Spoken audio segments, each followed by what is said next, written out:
नमस्कार, मुद्दा देख रहे हैं आप। मैं हूं आपके साथ नेहा दुबे। उत्तर प्रदेश में विधानसभा चुनाव तो अभी दूर है, लेकिन पंचायत चुनाव से पहले की जातीय गोलबंदी तेज होती दिखाई दे रही है। यूपी विधानसभा के मॉनसून सत्र के दौरान जाति विशेष के विधायकों की अलग अलग बैठकों ने सुर्खियां बटोरी है, तो वहीं अब बीजेपी के सहयोगी दल निषाद पार्टी ने अपने 10वें स्थापना दिवस समारोह से अपनी धमक का एहसास कराया है। दिल्ली के तालकटोरा स्टेडियम में अधिवेशन की खास बात यह रही कि इसमें निषाद पार्टी के मुखिया संजय निषाद के साथ एनडीए के अन्य सहयोगी दल सुहेल देव, भारतीय समाज पार्टी के अध्यक्ष ओम प्रकाश राजभर, अनुप्रिया पटेल, अपना दल एस की तरफ से आशीष सिंह पटेल और साथ ही साथ राष्ट्रीय लोकदल के महासचिव चेतन चौहान ने भी शिरकत की है। इन दलों ने मंच से एक साथ ऐलान किया है कि निषाद समाज को अनुसूचित जाति का दर्जा दिलाने के लिए वो मिलकर संघर्ष करेंगे। इस घटनाक्रम को 2027 के विधानसभा चुनाव से पहले की जातीय गोलबंदी के रूप में भी देखा जा रहा है, तो वहीं इसे अखिलेश यादव की पीडीए राजनीति की तोड़ के लिए भी बीजेपी के प्लान बी से भी जोड़कर देखा जा रहा है। अखिलेश यादव की पीडीए पॉलिटिक्स का असर 2024 में दिख चुका है और इसी के साथ लोकसभा चुनाव की सफलता के बाद भी कहीं ना कहीं साफ हो गया है कि बीजेपी और उसका एनडीए अजय नहीं है। ऐसे में आज हम छोटे दलों के अरमान के बारे में बात करेंगे और पीडीए के काट की बात करेंगे और बनते बिगड़ते समीकरणों पर भी नजर डालने की कोशिश करेंगे।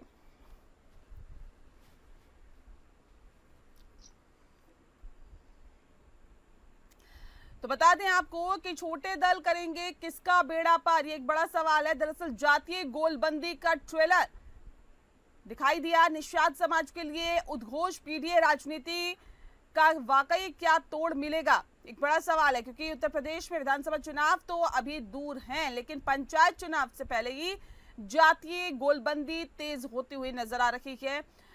यूपी विधानसभा के मॉनसून सत्र के दौरान ही जाति विशेष के विधायकों की अलग अलग बैठकों ने सुर्खियां बटोरी, तो वहीं अब बीजेपी के सहयोगी दल निषाद पार्टी ने अपने 10वें स्थापना दिवस समारोह से अपनी धमक का एहसास कराया है।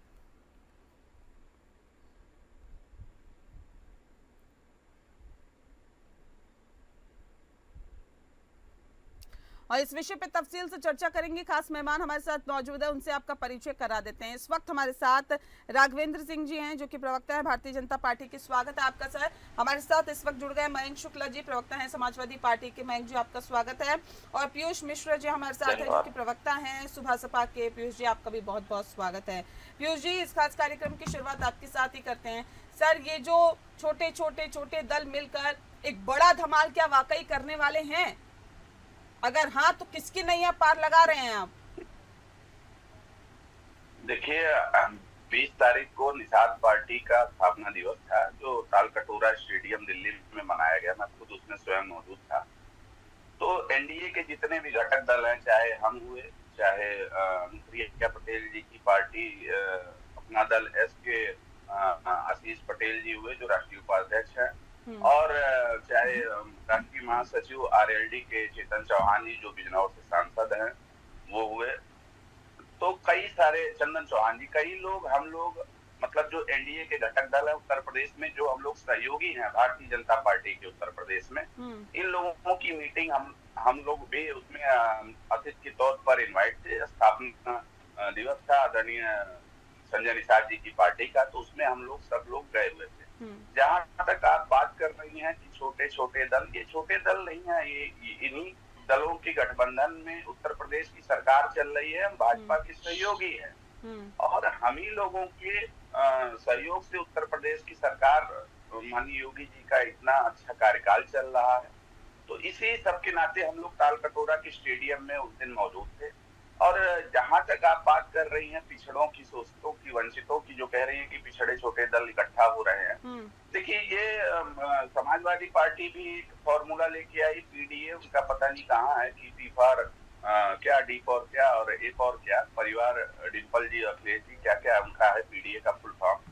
तो ये उनकी अलग विचारधारा हो सकती है, लेकिन 20 तारीख को ताल कटोरा स्टेडियम के मैदान में उन शोषित वंचित मल्लाह निषाद को माननीय संजय निषाद जी ने ऐसे ताल से निकाल कर, ऐसे मल्लाहों निषादों को ताल से निकाल कर दिल्ली के ताल कटोरा स्टेडियम में पहुंचाने का कार्य किया। इसको जो असली पीढ़ी की परिभाषा है, इसको उस दिन सबके सामने परिलक्षित हुआ, सबको दिखाई पड़ा। जी जी ठीक है, ताल कटोरा स्टेडियम से एक संदेश देने की कोशिश की गई, लेकिन राघवेंद्र जी, क्या ये पीडीए की काट है? क्योंकि इसका ट्रेलर मुझे लगता है मिल चुका है आप लोगों को लोकसभा चुनाव में, पिक्चर नहीं देखनी है, इसलिए क्या लगता है कि एक इसकी काट ढूंढ ली है एनडीए ने? जी धन्यवाद। मैं नहीं समझता आपने जैसे शब्दों का इस्तेमाल किया कि इसकी काट ढूंढनी है, उसकी काट ढूंढनी।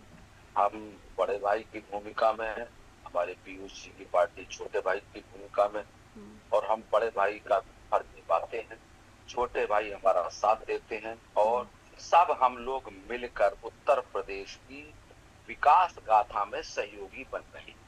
उत्तर प्रदेश की विकास गाथा को आपने देखा, इन लोगों ने जो विनाश का विकराल रूप धारण करा रखा था। विकराल रूप इसलिए कह रहा हूँ कि आपने देखा कि माफियाओं का और गुंडा लोगों का, और मैं स्पष्ट रूप से कहूंगा समाजवादी पार्टी के गुंडे हावी थे। समाजवादी पार्टी एक तरीके से गुंडा पार्टी बन गई थी, लेकिन अब उनके ही लोग इसका प्रतिकार करने लगे। वो कहने लगे कि ऐसा है, ये तो गलत है। अखिलेश जी को उन्होंने इस स्थिति में, अब मैं क्या कहूँ, हमारे शुक्ला जी बैठे अभी नाराज हो जाएंगे, कि पारिवारिक डेवलपमेंट अलायंस, देखिए परिवार से ऊपर बढ़ के भी हमें ये देखना चाहिए कि हमारी पार्टी में जो घटक दल जुड़े हुए हैं, जो हमारे साथ के पार्टी के लोगों के वैचारिक भेद है, उनको मन भेदों में नहीं बदलना चाहिए, मत भेदों में नहीं बदलना चाहिए।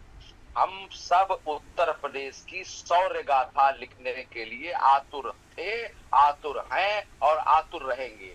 ये देखिए ऐसा है, ये वो लोग मनभेद की बातें निकाल लेते हैं यहाँ से वहां से।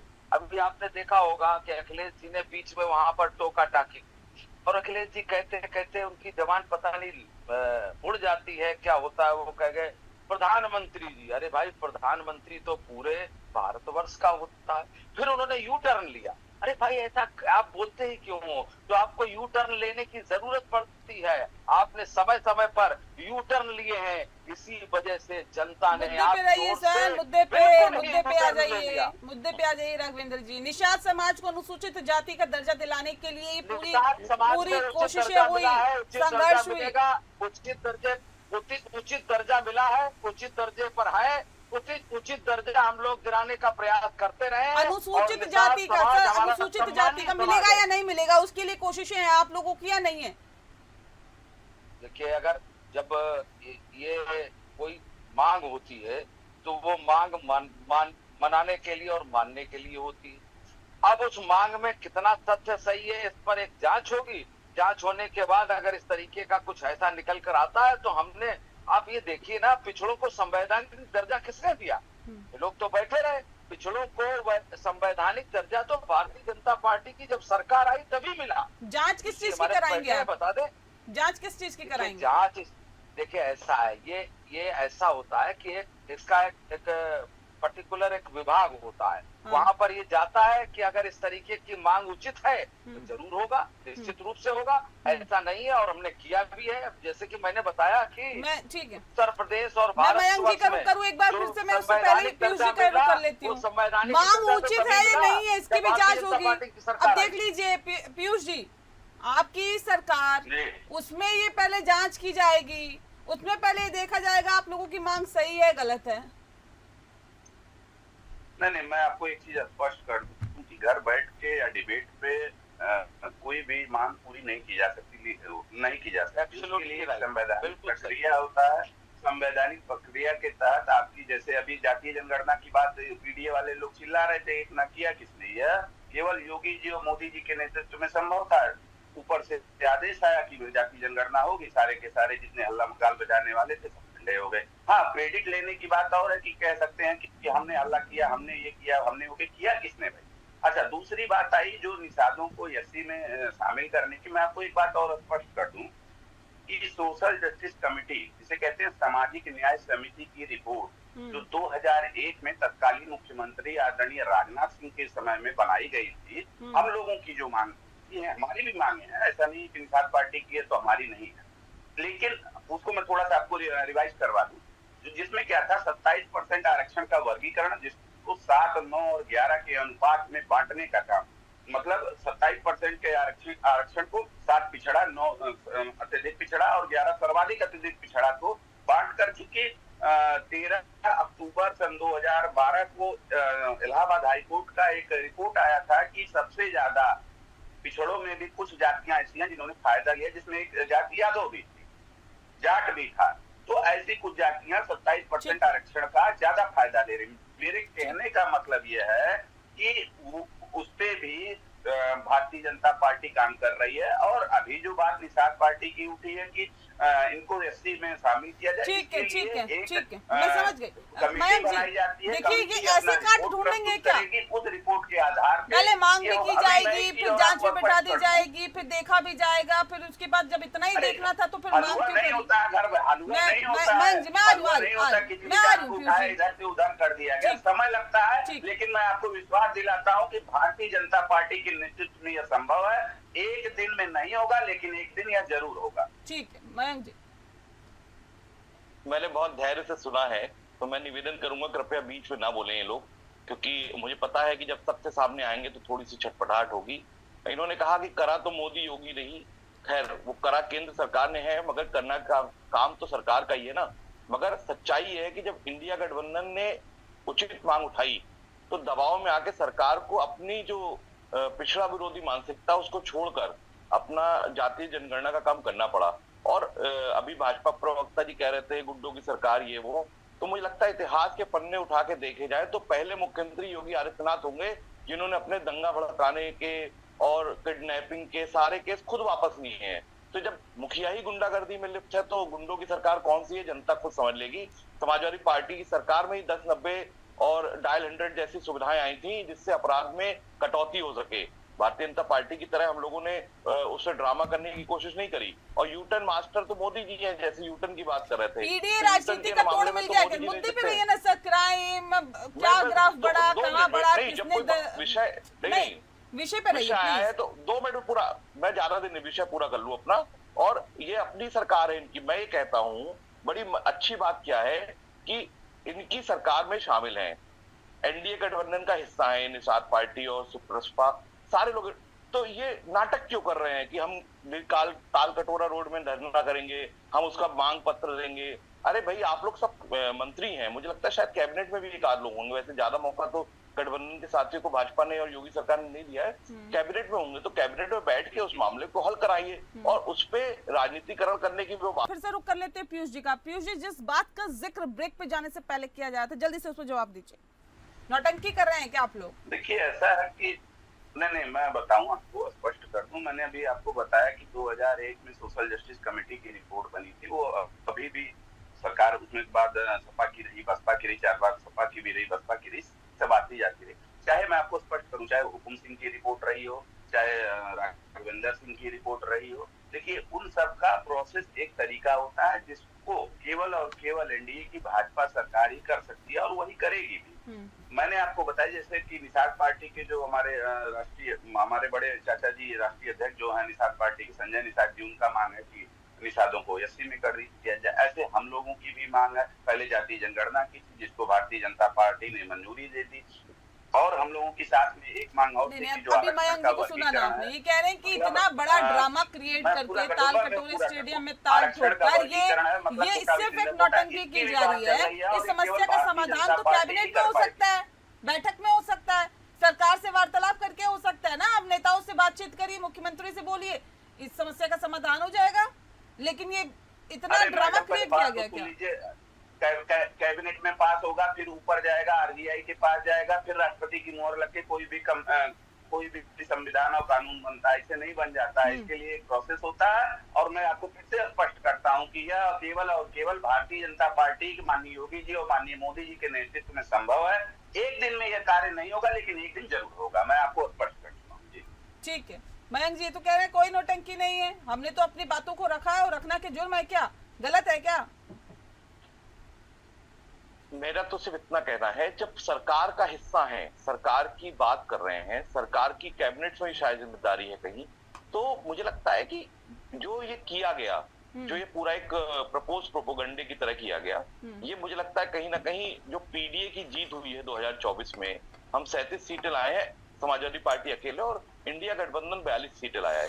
ये कहीं ना कहीं उस जीत का जो इफेक्ट है, जो भारतीय जनता पार्टी और एनडीए गठबंधन के लिए साइड इफेक्ट की तरह दिखाई दे रहा है, ये उस साइड इफेक्ट का एक असर है जिस कारण ये दिल्ली में इतना बड़ा कार्यक्रम कराया गया।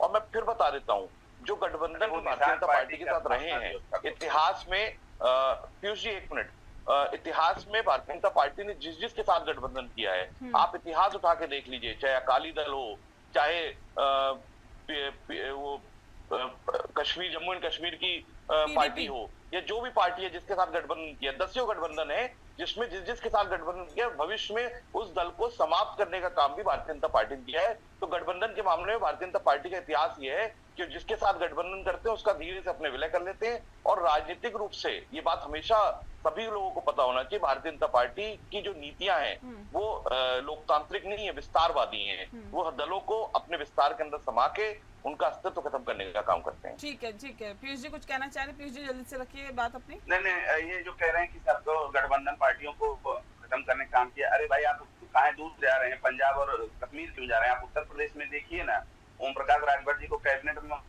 लाने वाला कौन? भारतीय जनता पार्टी। निषाद जी को कैबिनेट में लाने वाला कौन? भारतीय जनता पार्टी। पटेल जी को लाने वाला कौन? भारतीय जनता पार्टी। अरे ऐसे आरोप मत लगाइए, प्रत्यक्ष को प्रमाण की आवश्यकता नहीं होती। आप पंजाब और कश्मीर मत जाइए, उत्तर प्रदेश में देखिए, भारतीय जनता पार्टी सबका साथ सबके विकास के नारे के साथ चलती है, और जो एनडीए हमारी सहयोगी है। और मैंने 3 नाम आपको गिनाई दिए हैं, तो आप झूठ मत फैलाइए, आप बोलिए, अच्छा बोलते हैं झूठ, लेकिन मत बोलिए। ठीक है मयंक जी जल्दी से रखिए फिर।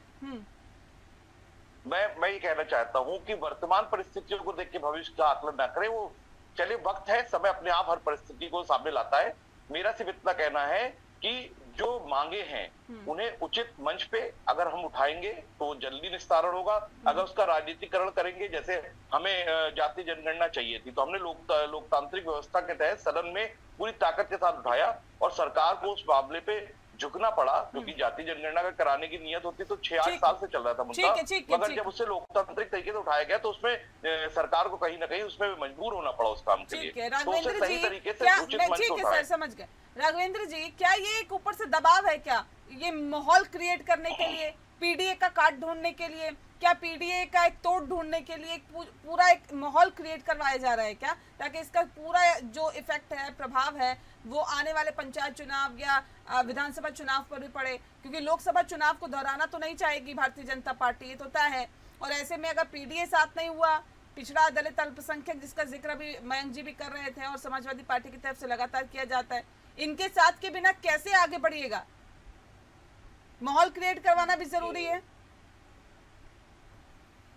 ऐसा है, हमारे शुक्ला जी कहते जो बातें हैं वो नहीं बातें एक चौपाई से नष्ट कर देना चाहते। ये क्या है, ये कहते हैं आपन बहुत में आपन बरनी भांति अनेक भांति बहुवर्ती, मतलब अपनी बात को जबरदस्ती जबरदस्ती जबरदस्ती, और एक शब्द इस्तेमाल किया हमारे शुक्ला जी ने, साइड इफेक्ट। अरे साइड इफेक्ट की बात आप क्या करते हैं, पूरा इफेक्ट होने वाला है। समाजवादी पार्टी डिफेक्ट है, इसलिए ये इफेक्ट हो रहा है, और समाजवादी पार्टी के इफेक्ट होने की वजह से ये एक्ट हो रहा है, और इस एक्ट में पूरी तरीके से समाजवादी पार्टी सिमट जाएगी।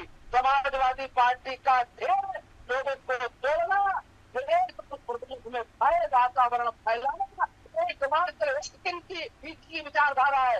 उस विचारधारा हमारे डबल इंजन की सरकार, की सरकार, हमारे योगी की सरकार कतई सफल होने नहीं देगी, और इनका ये इनके ही ऊपर इफेक्ट होने जा रहा है। और समाजवादी पार्टी जल्दी आप देखेंगे समाजवादी पार्टी की ओर बढ़ रही है, और समाजवादी पार्टी हो जाएगी। निश्चित रूप से इनका कोई विजन नहीं है, इनका केवल एक मामला है दल से समाजवादी पार्टी क्या करेगी उसको छोड़िए ना, भारतीय जनता पार्टी क्या करेगी उसका जिक्र करिए ना।